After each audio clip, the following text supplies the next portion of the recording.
Yeah, so born and raised in Miami, and I went to Conchita Espinosa for elementary and middle school, and then right next to Conchita is Belen. So I went to Belen for 2 years, and during that time, my dad had founded a ministry in Mother of Christ church called Escoge, and his sort of vision for the whole thing was having a whole the whole family together one night at the church to learn more about God, to praise Him, and he started a retreat.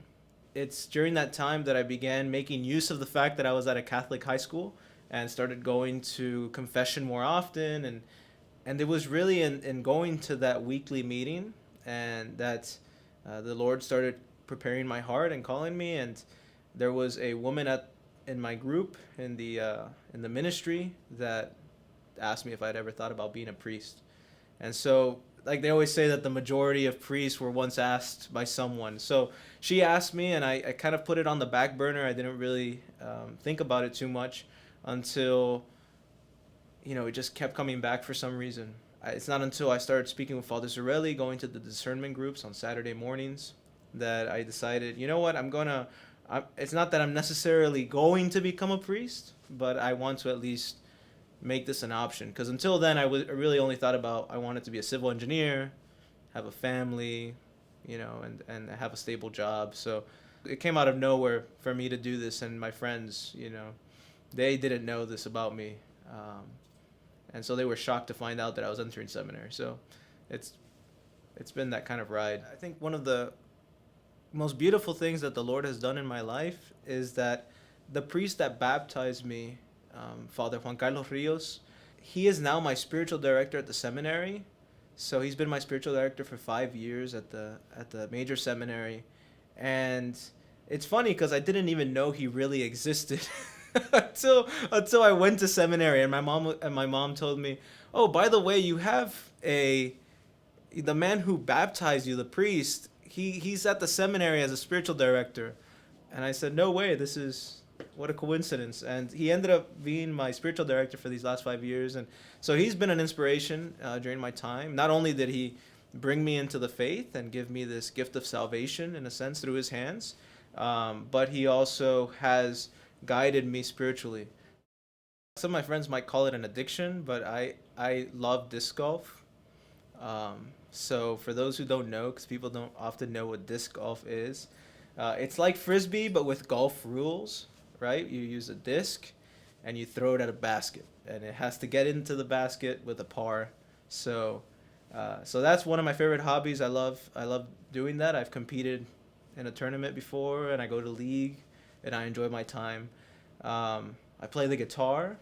Um, I learned that from my dad. That's another influence that my father gave me. He taught me how to play the guitar. I think the biggest thing I look forward to as a priest are those moments that are unexpected.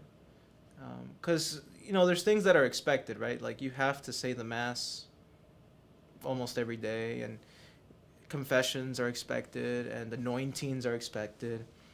But the things that happen during Mass, those moments, the moments during confession, who walks in the door, the the moments that you walk into a hospital room, the moments that you're just walking around in the parish and you don't know what you're supposed to be doing at that moment. Like those are all unexpected moments, and I'm really looking forward to those moments because it's in those moments where I think if you really are disposed, that the Lord can touch anybody, and that love that He shared with me, that moment can become a moment to share Him with others. So I'm looking forward to that the most. I think the mass and confession, but the unexpected moments that the Lord provides for the good of people. Man, He wants people to be with Him.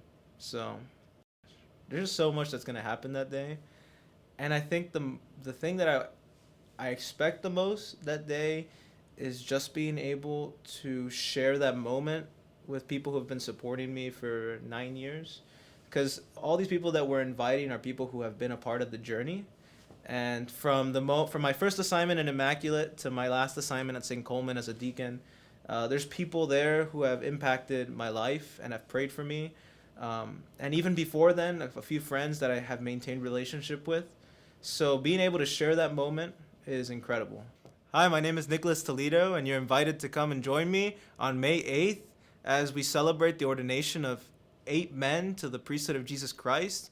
It's a sign of great hope during these times that the Lord is still calling men to serve him and to bring the love of Christ to the world.